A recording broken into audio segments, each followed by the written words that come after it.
Hello दोस्तों, स्वागत है आपका हमारे यूट्यूब चैनल राज डिप्लोमा पे। आज हम आपके लिए एस्टिमेटिंग एंड कॉस्टिंग सब्जेक्ट का 2019 का प्रीवियस ईयर क्वेश्चन पेपर लाए हैं, जिसमें हम लोग ऑब्जेक्टिव क्वेश्चंस डील करेंगे। तो चलिए वीडियो स्टार्ट करते हैं। तो फर्स्ट क्वेश्चन है, what are the main points to be considered while preparing detail estimate. तो डिटेल एस्टिमेट प्रिपेयर करते समय कौन कौन से मेन पॉइंट को कंसीडर करना चाहिए। तो ऑप्शन ए है availability of material, option B है quality of material, option C है carriage facility and option D है ऑल ऑफ द अबव। तो डिटेल एस्टिमेट प्रिपेयर करते समय हमें वो सारे फैक्टर कंसीडर करने चाहिए, लाइक मटेरियल की अवेबिलिटी कितनी है, मटेरियल का क्वालिटी कैसा है, उसको ट्रांसपोर्ट कैसे करना है। तो इसका जो आंसर होगा option D all of the above. तो नेक्स्ट क्वेश्चन है, in wooden work the measurement of चौखट is in cubic metre, then the measurement of shutter is in. तो वुडन वर्क में चौखट का जो मेजरमेंट लेते हैं वो क्यूबिक मीटर में लेते हैं। तो शटर का मेजरमेंट किस में लेंगे। तो ऑप्शन ए है स्क्वायर मीटर, ऑप्शन बी है मीटर, ऑप्शन सी है cubic metre and option D है नन ऑफ दीज। तो जो शटर होता है, चाहे वो विंडो शटर रहे या फिर डोर शटर रहे, तो उसका जो डेप्थ होता है वो इतना कम होता है कि उसको निगलेक्ट कर देते हैं। तो जो शटर होता है वो एक 2 डायमेंशनल फिगर की तरह हो जाता है, जिसका मेजरमेंट जो है हम मीटर स्क्वायर में करते हैं या फिर स्क्वायर मीटर। तो ऑप्शन ए है इसका करेक्ट आंसर, स्क्वायर मीटर। तो नेक्स्ट क्वेश्चन है, the payment rate of AC seats roofs is done in. तो जो एसी सीट रूफ होता है उसका पेमेंट रेट क्या है, यानी कि उसका पेमेंट मेजरमेंट यूनिट क्या है।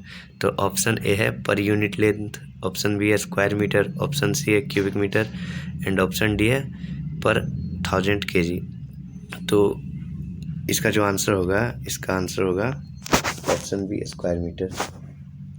तो नेक्स्ट क्वेश्चन है,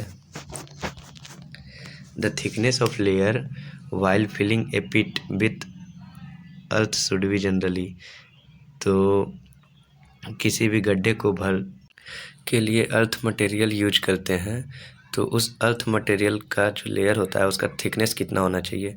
तो ऑप्शन ए है 10 to 20 सेंटीमीटर, ऑप्शन बी है 20 to 50 सेंटीमीटर, ऑप्शन सी है 50 to 75 centimetre and option D है 80 to 100 सेंटीमीटर। तो इसका जो आंसर होगा, तो इसका आंसर होगा ऑप्शन ए 10 to 20 सेंटीमीटर। तो नेक्स्ट क्वेश्चन है, as per IS 1200 the correct measurement should be taken up to. तो IS 1200 के अकॉर्डिंग करेक्ट मेजरमेंट कितना मीटर तक लेना चाहिए या फिर कितना सेंटीमीटर तक लेना चाहिए। तो इसका ऑप्शन ए है 0.01 मीटर, ऑप्शन बी है 0.01 सेंटीमीटर, ऑप्शन सी है 0.01 mm एंड ऑप्शन डी है 0.1 mm। तो इसका जो करेक्ट आंसर होगा वो होगा ऑप्शन ए 0.01 मीटर। तो नेक्स्ट क्वेश्चन है, in rate analysis the contractor's profit should be considered as. तो रेट एनालिसिस में कॉन्ट्रैक्टर का जो प्रॉफिट होता है वो कितना कंसीडर करते हैं। तो ऑप्शन ए है 10%, ऑप्शन बी है 5%, ऑप्शन सी है 3% एंड ऑप्शन डी है 1.5%। तो इसका जो आंसर रहेगा, इसका आंसर होगा ऑप्शन ए 10%। तो नेक्स्ट क्वेश्चन है, the capacity of 8 ton truck for carrying number of bricks is. तो एक 8 टन का जो ट्रक है वो कितने नंबर ऑफ ब्रिक कैरी कर सकता है। तो ऑप्शन ए है 3000, ऑप्शन बी है 2500, ऑप्शन सी है 2000 एंड ऑप्शन डी है 1800। तो ब्रिक को कैरी करने के लिए 3 तरह के ट्रक का यूज किया जाता है। तो एक पहला होता है 3 टन ट्रक, दूसरा होता है 5 टन ट्रक और तीसरा होता है 8 टन ट्रक। तो 3 टन जो ट्रक होता है वो 1000 ब्रिक को कैरी कर सकता है, और 5 टन जो ट्रक होता है वो 1600 ब्रिक को कैरी कर सकता है, और 8 टन जो ट्रक होता है वो 2000 ब्रिक को कैरी कर सकता है। तो इसका जो सही आंसर होगा, इसका आंसर होगा ऑप्शन सी 2000। तो नेक्स्ट क्वेश्चन है, generally 1 bag of cement in India weighs. तो इंडिया में 1 बैग ऑफ सीमेंट का जो वेट होता है वो कितना होता है? तो ऑप्शन ए है 30 kg, ऑप्शन बी है 50 kg, ऑप्शन सी है 40 kg एंड ऑप्शन डी है 60 kg। तो इसका जो आंसर होगा, इसका आंसर होगा ऑप्शन बी 50 kg। तो अगर वेट पूछे तो वो 50 kg होता है 1 बैग का, अगर वॉल्यूम पूछे तो वो होता है 0.035 मीटर क्यूब। तो नेक्स्ट क्वेश्चन है, the cover for steel bars in RCC beam is. तो आरसीसी बीम में स्टील बार का कवर कितना प्रोवाइड करते हैं? तो ऑप्शन ए है 25 mm, ऑप्शन बी है twice the diameter of the main bar, option C है whichever is greater in A and B and option D है नन ऑफ दीज। इसका करेक्ट आंसर होगा option 25 mm। तो next question है, the additional length of one hook in the steel reinforcement to bar is dash where d equal to diameter bar. तो किसी भी steel reinforcement में जो additional length होता है हुक का वो कितना होता है? तो कोई भी अगर वेंट बार ले लें, तो ऐसा अगर कोई वेंट बार है तो ये उसका लेंथ होता है, और ये जो बच जाता है यहाँ से यहाँ तक, और ये जो यहाँ से यहाँ तक होता है वो होता है हुक लेंथ, जिसका जो लेंथ होता है वो होता है 9D के इक्वल। 9D। तो 1 हुक का बोल रहा है तो इसका आंसर हो जाएगा ऑप्शन बी 9D। अगर 2 हुक का बोलेगा तो 18D हो जाएगा, और टोटल लेंथ बोलेगा तो L+18D हो जाएगा बार का टोटल लेंथ। तो नेक्स्ट क्वेश्चन है,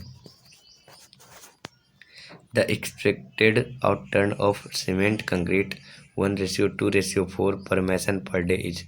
तो अगर कोई सीमेंट कंक्रीट है जिसका रेशियो 1:2:4 है, तो उसका एक्सपेक्टेड आउटटर्न कितना होगा पर मैसन, यानी कि कोई भी अगर मिस्त्री है तो वो पर डे उस सीमेंट कंक्रीट के रेशियो से कितना मीटर क्यूब कास्ट कर सकता है, कंक्रीट कास्ट कर सकता है। तो इसका ऑप्शन ए है 2 मीटर क्यूब, ऑप्शन बी है 2.5 मीटर क्यूब, ऑप्शन सी है 3.5 metre cube and option D है 5 मीटर क्यूब। तो इसका आंसर हो जाएगा option D 5 metre cube.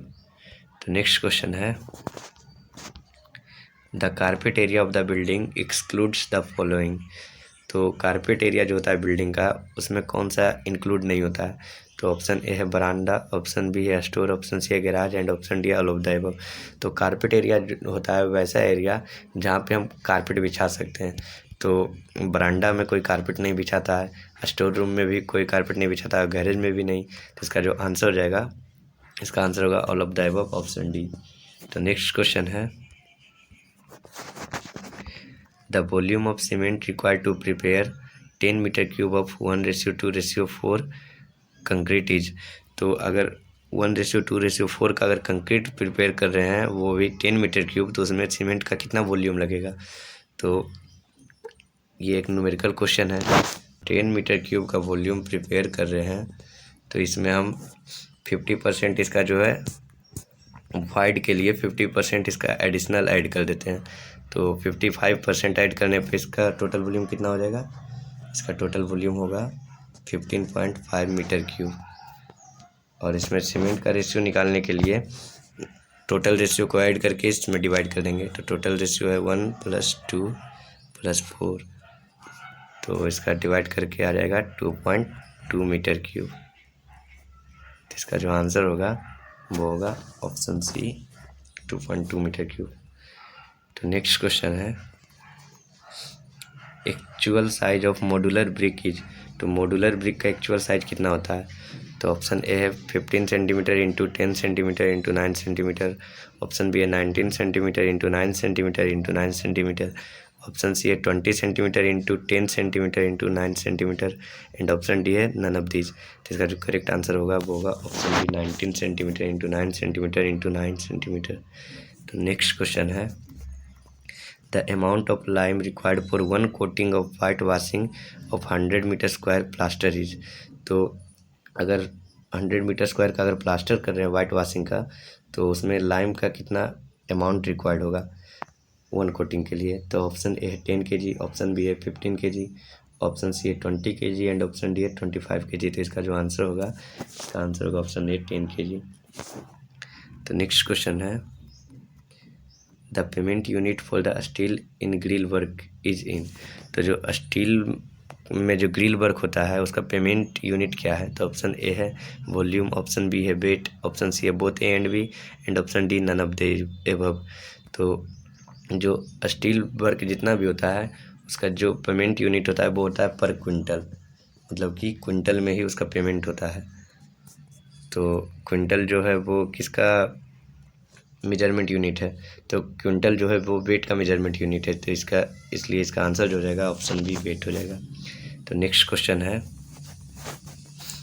The reinforcement bars should be tied with dash SNG winding wire and lead with gauge of. तो जो reinforcement बार होता है वो कितने गेज का जो वाइंडिंग वायर है उसके साथ बंधा होना चाहिए? तो ऑप्शन ए है 20, ऑप्शन बी है 16, option C 25 and option D 12। तो जो SNG वाइंडिंग वायर है वो यूज्ड वाइंडिंग वायर है वो होता है 16, 18, 20, 21 एंड 22 गेज का। तो इसमें दो करेक्ट आंसर है 60 एंड 20। तो आप अपने हिसाब से देख लीजिएगा। तो नेक्स्ट क्वेश्चन है provision for sanitary work in percentage on detail estimate cost is. तो डिटेल एस्टीमेट कॉस्ट में सैनिटरी वर्क के लिए कितना % प्रोविज़न रखा गया है? तो ऑप्शन ए 35%, ऑप्शन बी है 25%, ऑप्शन सी है 15% एंड ऑप्शन डी है 10%। तो सैनिटरी वर्क के लिए जो प्रोविज़न रखा गया है वो है 8 to 10%। तो इसका जो आंसर हो जाएगा ऑप्शन डी होगा 10%। तो नेक्स्ट क्वेश्चन है the approximate cost of the complete labour as percentage of total cost of building is. तो जो लेबर का कॉस्ट होता है वो टोटल बिल्डिंग के कॉस्ट का कितना होता है, कितना % होता है? तो ऑप्शन ए 5%, ऑप्शन बी है 10%, ऑप्शन सी है 25% एंड ऑप्शन डी है 40%। तो इसका आंसर होगा 25%, ऑप्शन सी। तो नेक्स्ट क्वेश्चन है provision for contingency in a small project work is dash. तो किसी भी स्मॉल प्रोजेक्ट में जो कंटीजेंसी के लिए प्रोविज़न कितना रखा जाता है? तो ऑप्शन ए है 10%, ऑप्शन बी है 8%, ऑप्शन सी है 5% एंड ऑप्शन डी है 3%। तो जो कंटीजेंसी मतलब होता क्या है? तो वैसा छोटा छोटा चार्ज जो जिसको हम निगलेक्ट कर देते हैं, जैसे वाटर चार्ज हो गया, इलेक्ट्रिसिटी चार्ज हो गया और ट्रांसपोर्टेशन चार्ज तो ऐसे कैलकुलेट हो जाता है, और टूल एंड प्लांट्स चार्ज हो गया। तो इसके लिए जो प्रोविज़न है वो होता है 5%, ऑप्शन सी हो जाएगा इसका करेक्ट आंसर। तो यहीं पे हमारा वीडियो ख़त्म होता है। अगर आपको वीडियो अच्छा लगा तो वीडियो को लाइक कीजिए, चैनल को सब्सक्राइब कीजिए और बेल आइकन को प्रेस कर लीजिए। और इस PDF का जो लिंक है वो डिस्क्रिप्शन में आपको मिल जाएगा, तो वहाँ से PDF डाउनलोड कर लीजिए। और आप हमें टेलीग्राम चैनल पे भी ज्वाइन कर सकते हैं जिसका लिंक हमने डिस्क्रिप्शन में डाल रखा है। So thank you.